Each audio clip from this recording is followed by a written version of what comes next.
For being here on a Sunday morning. I'm going to share some slides with you. I won't be able to see you very well once I'm sharing those slides. So as Joan had said, we'll take questions at the end. And then, if along the way you have a question, pop it into the chat and we can sort of make sure we cover it at the end. That way you don't forget as I'm speaking. So I'm going to go ahead and share. And you should be able to see those slides now. Please let me know if you can't. All right. Well, I am going to cover the Keweenaw Heartlands project today. In terms of exactly how I'll go about it, I'll give you a little intro to the Nature Conservancy. As Joan said, we refer to it as TNC. Then I'll dive into the Heartlands project and I'll go over several aspects of that Heartlands project. And then we'll have time at the end for questions. I will probably talk for about 20 to 25 minutes. And hopefully keep you engaged along the way, and you can generate some great questions at the end. And please don't be afraid to ask any question. I get all kinds of questions, and all of them help me in the next presentation and the next time around. So I really welcome any question that you have. The Nature Conservancy's mission is to conserve the lands and waters on which all life depends. And we are an organization that is global in nature. We're in 79 countries. We've been in existence for 70 years. We have over 1 million members. Anyone can become a member. We have 900 scientists within our organization and 6,500 staff total. And over the entire globe, we've covered 125 million acres. In Michigan alone, we have a 32,000 and growing membership, 50 staff. We have a board of trustees of 25, and we've protected 438,000 acres in total. Of those 438,000 acres, roughly just over 100 to 130,000 are in our ownership and care in 36 preserves and reserves. And preserves are generally what you think of when you think of a traditional, Mary McDonald or Mount Baldy, where there's public access, but there's no the management isn't for the timber or any kind of harvest, whereas reserves, there's public access, but we're also managing it for timber and harvest. One thing to keep in mind is that the Nature Conservancy does have many acres of land that are in those reserves, and we do feel strongly about ecological management of forests, and part of that ecological management is harvesting trees in a sustainable way. So we are throughout the state of Michigan. We have many different facets to the work that we do here. For the majority of my work, I'm focused on the UP and specifically the Keweenaw Peninsula and what we call the Northwoods. My project, the Keweenaw Heartlands, falls within the overarching Northwoods strategy. But we also, as we look throughout the state, have prairies, woodlands, and waters. We have oh, excuse me, oh yeah, I'm on the right slide. Okay. We have prairies, woodlands, and waters. We focus on the Great Lakes and fisheries. We think about agriculture, and we have many agricultural programs. We focus on coasts and water and trees, and we're involved in clean energy transition conversations. So as an organization, very robust overall, but within my day-to-day, I am very focused on the heartlands for my part. So just a little bit about the land within the Heartlands itself. I want to zoom out for 1 second here and look at the UP as a whole. This is a depiction of the UP by forest land ownership. So the bright yellow here is commercial forest program land. For those of you that may not be familiar, Commercial Forest Program Land is a program of the state of Michigan. It's managed by the Department of Natural Resources. And for private large forest owners, they can put their forest into this program and they receive a tax break, essentially. So they pay $1.35 an acre, and the state matches that with another $1.35 an acre to total $2.70 an acre. That goes up every few years by 5 cents each. And that is a way for those forest land owners to receive a tax break. But what they give back in terms of the quid pro quo here is they give access. That access is required of those private forest land owners, and it is public access, a minimum on foot for hunting, fishing, and gathering. And so when you look at that green, that bright, bright green there, you can see that that's a significant amount of land throughout the Upper Peninsula that is in private holding, but it is at least accessible on foot for hunting, fishing, and gathering. And specifically, when you look within Keweenaw County, that is a significant portion of land. So commercial forest land in Keweenaw County is 45% of the footprint of that county. And if you remove Isle Royale from that equation, it is 58%. And of course, Isle Royale is an island off of the coast of mainland Keweenaw County. So 58% of the mainland is currently accessible for hunting, fishing, and gathering. And what we do know is that people access that land for so much more than that. And in particular, in the Western UP, many of the private landowners there provide more than foot access. So ATV, ORV, snowmobile trails, mountain biking, etc. So this land has really become part of who the people are here, and especially in Keweenaw County.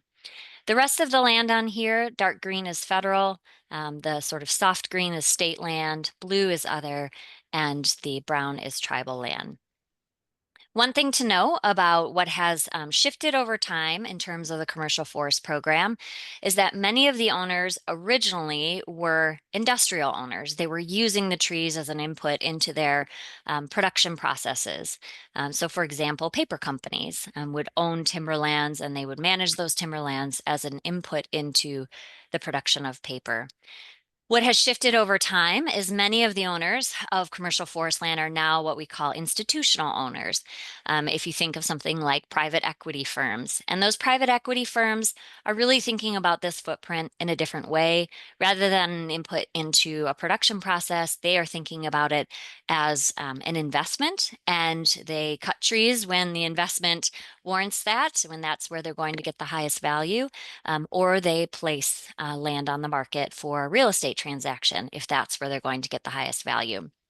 And so the Keweenaw Heartlands itself really is an example of a piece of land, 32,500 acres, that the former owner, TRG, which is a private equity firm based in the Netherlands, that former owner determined that they were going to cut and cut pretty hard and then place on the market all at one time.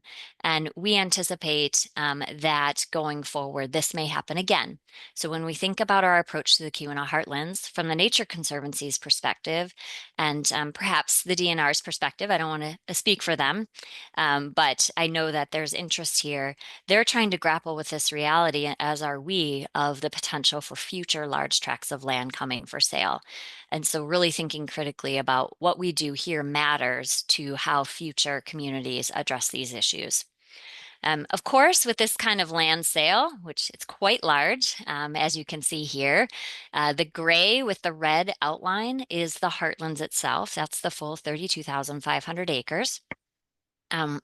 When you're talking about that kind of land being put for sale and so quickly, you're talking about the potential for forest management changes and land use changes, fragmentation and parcelation, the impact on the local economy if this sale had gone a different way, and if that land had been parceled and fragmented, you would see an impact on the recreation economy because of the extensive trail network that covers these lands.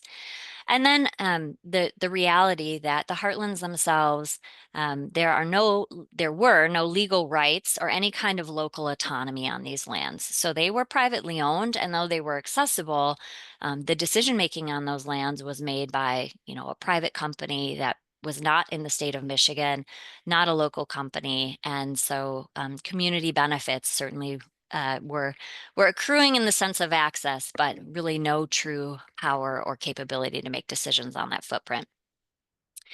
As you'll see here, surrounding portions of the heartlands, you have a pretty solid chunk of state protected land.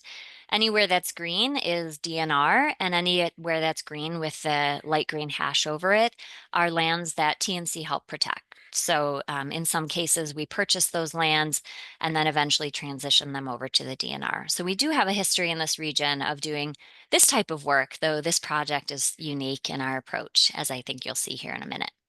I also want to point out that we've been in the region since 1982, and we have 3 preserves totaling about 3,000 acres, even without the heartlands. Helmet and Candace Stern Preserve at Mount Baldy, Mary McDonald Preserve at Horseshoe Harbor, and Bay Degree Wetlands Preserve. So this broader dynamic of commercial forest lands has certainly impacted the land ethic and access to lands in the community. There's a long history here of having relatively open access and being able to do a lot of things on the land that other communities may not have the benefit of that don't have commercial forest lands nearby. And so coming from downstate and living in other states, I've certainly been impressed by the very open land ethic here, the neighborly approach to allowing individuals onto different private lands. And that is partially because of the commercial forest program and the minimum access of hunting, fishing, gathering on foot. But that does create an expectation of ongoing access, and it does allow for a large recreation footprint to grow on those private lands over time. And so when this land came for sale, that certainly factored in. People cared a lot because they had long had access to those lands and really felt they were feeling the intensity of the potential to lose that access. There's also a municipal tax implication here. And the local governments, so the county and the townships, there are 5 townships in Keweenaw County. And as many of you likely know, Keweenaw County only has 2,100 people, 2,100 residents, and a very small residential footprint. And so, relatively small property tax income flowing into those local governments to be able to support them. And so when you have a conversation around who's going to buy this footprint, certainly the local governments are thinking about the municipal tax implications and the potential to lose the commercial forest land revenue of $2.70 an acre if a nonprofit were to purchase the heartlands. So there was a lot of concern about what if a nonprofit purchases these 32,500 acres and puts it in a nonprofit tax status, and all of those tax dollars go away. That would have been a fairly significant hit for Keweenaw County and for the 2 townships, Eagle Harbor Township and Grant Township. And then this is all wrapped up in a perception of conservancies and conservationists. A lot of concern about not only the tax piece when a conservancy purchases land, but also the habit of gating and berming and cutting off access, which is so much a part of the culture of communities in the Keweenaw. So generally speaking, there was concern in the community when the land went up for sale, just overall, what's going to happen here. And there was also a sentiment that was expressed of we're very worried about a conservancy coming in and buying it.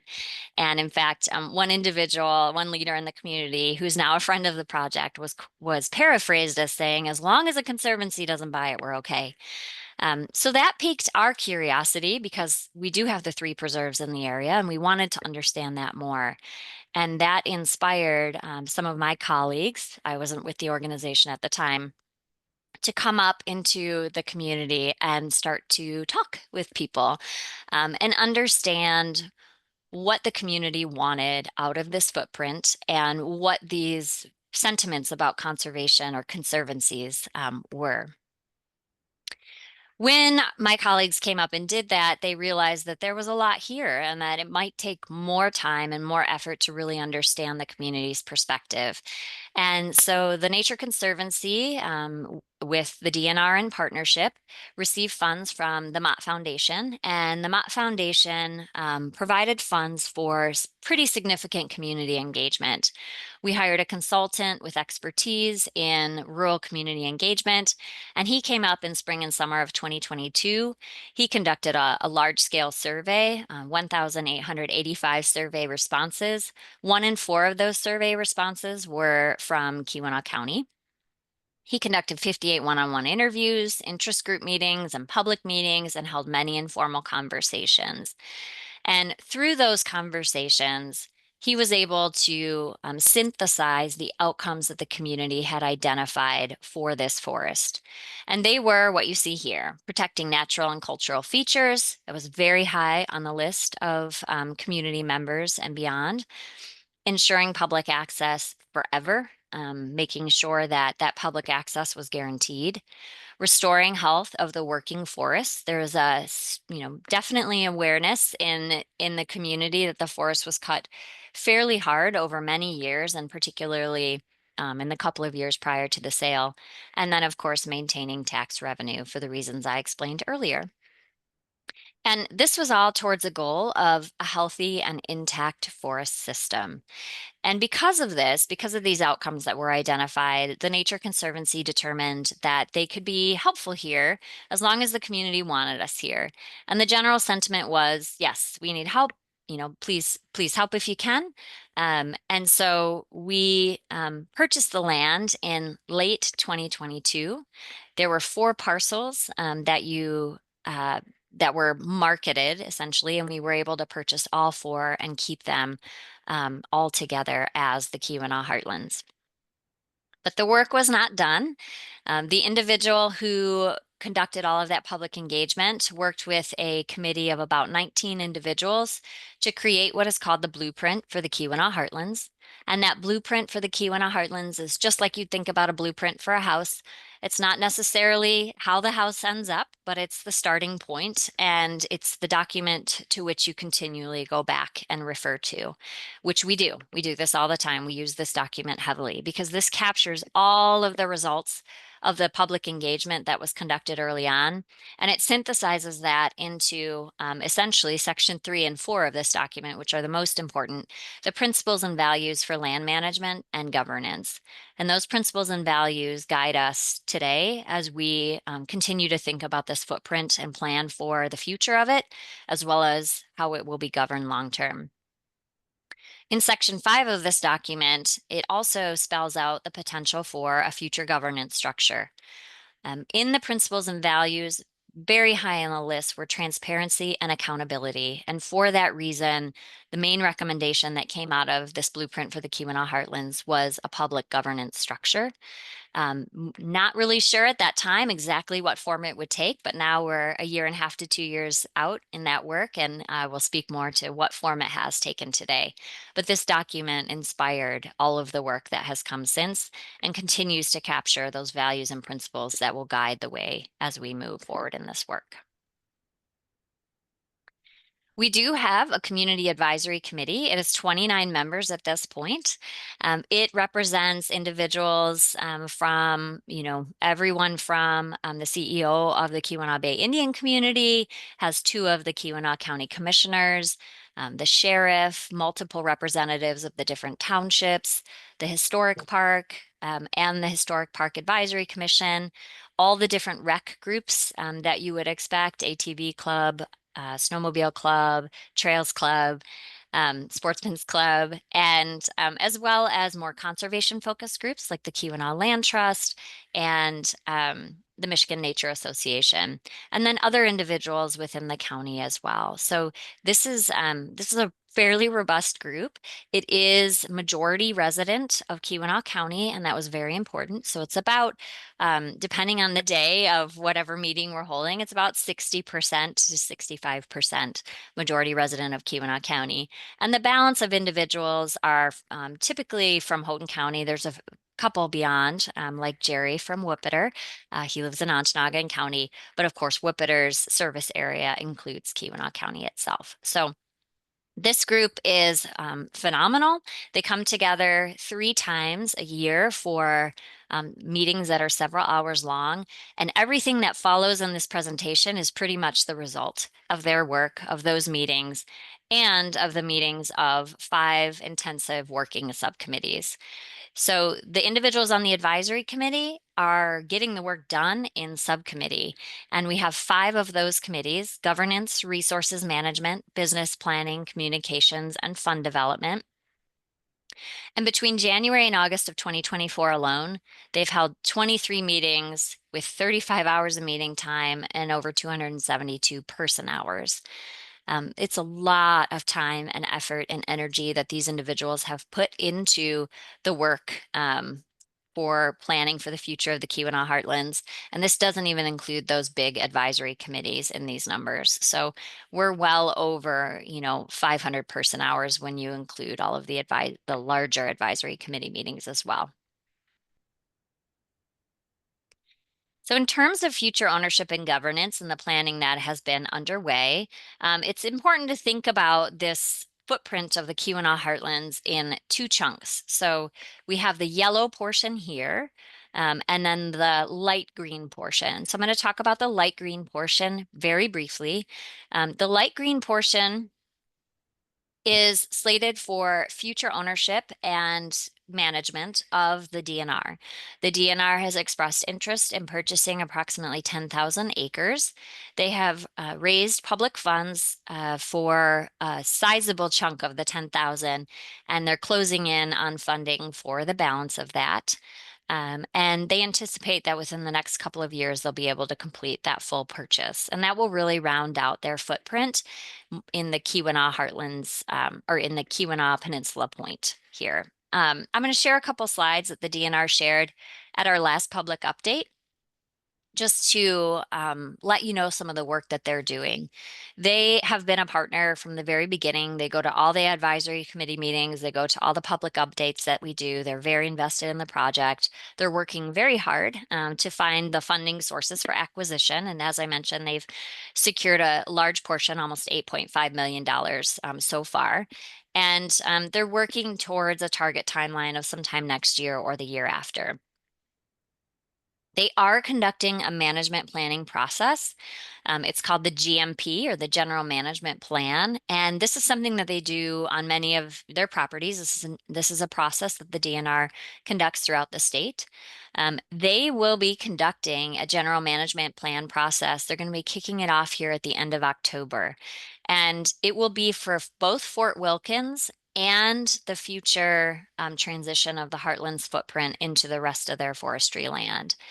And they're working through what this will look like from a management perspective, whether more of their Parks and Rec division or their forestry division. They're figuring all of that out.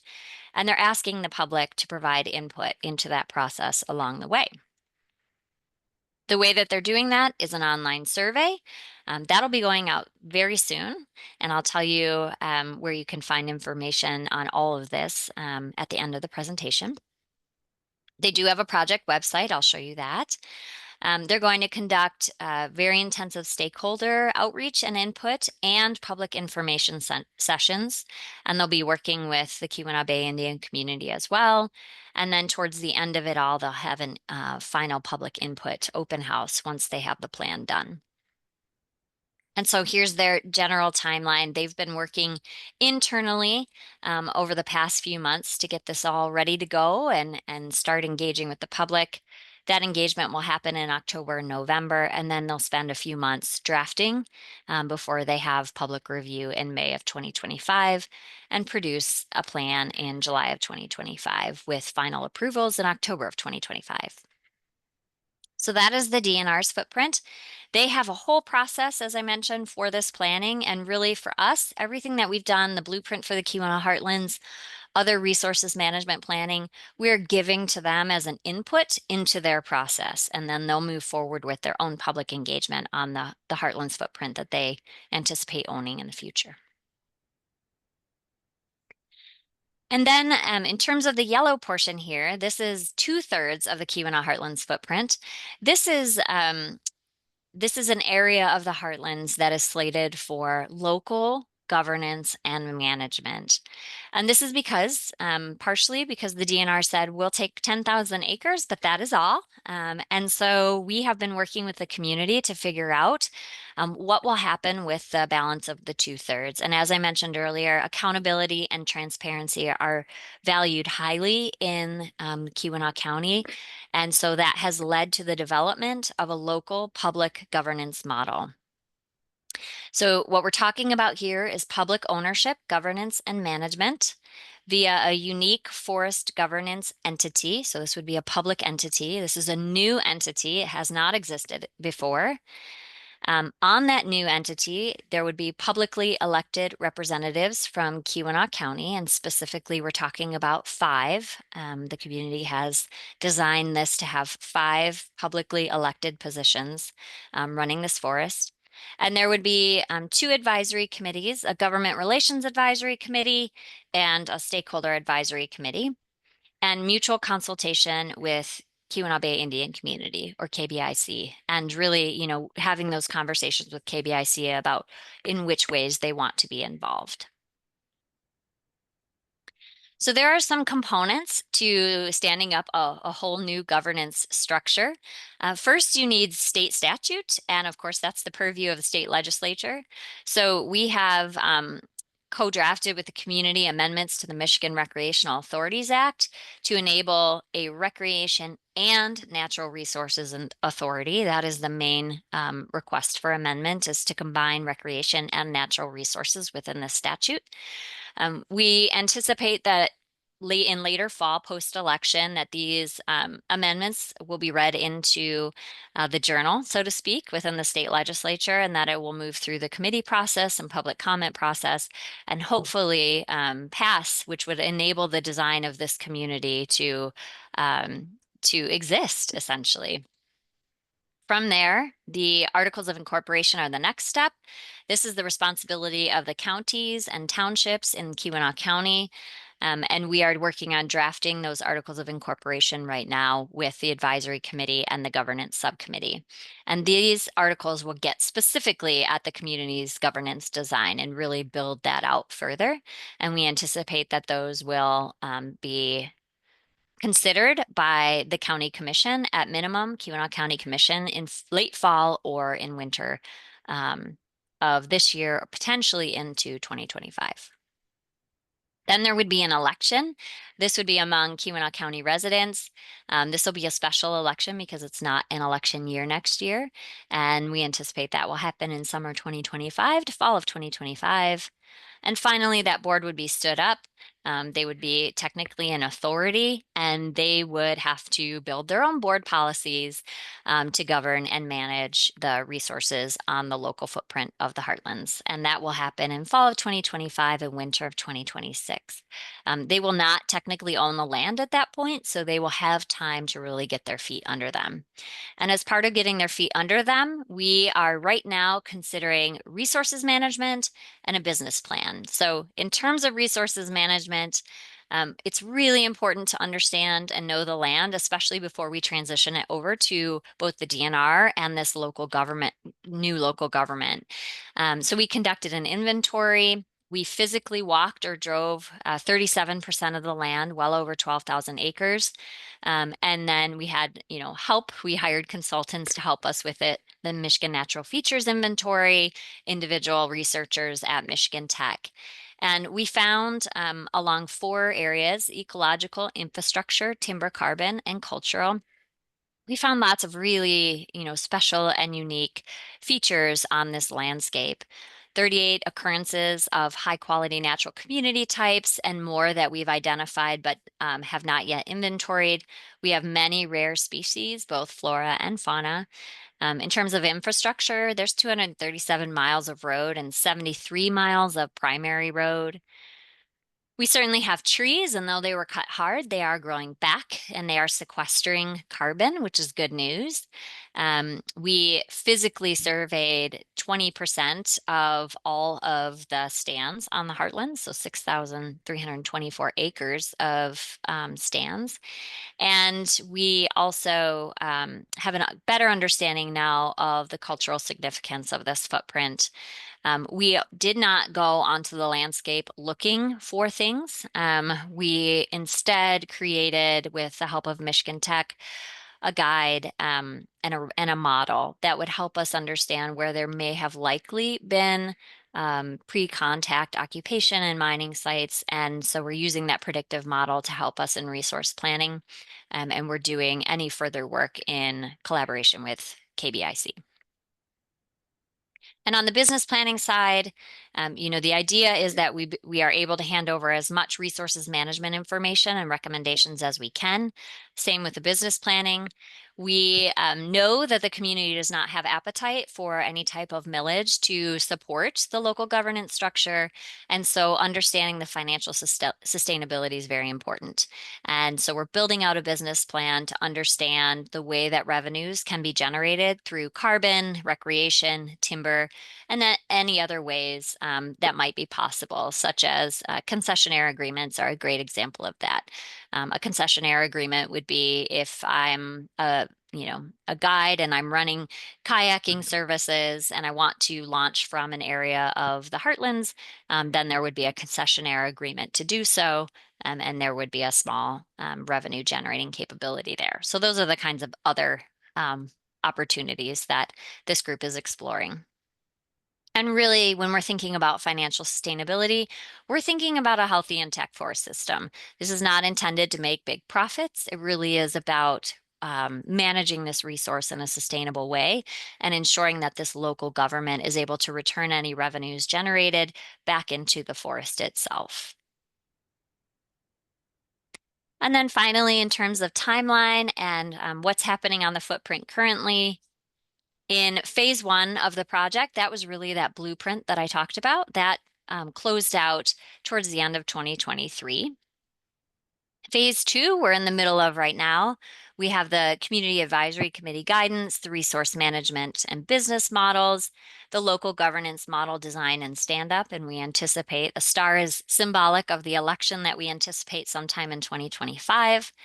And then TNC is in the meantime managing the Heartlands on a day-to-day basis. And that's really important to remember too. We are here managing the land as the current owner.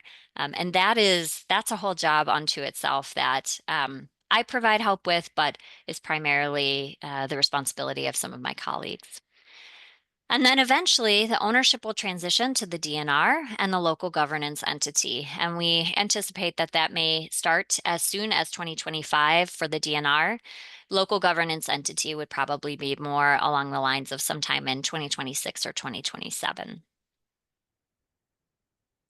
We are the owner and manager. I do want to note that 100% of the Heartlands are on the tax rolls and continue to support essential government services. So this was a commitment we made to the community as the temporary owner that we would keep this land in the commercial forest program.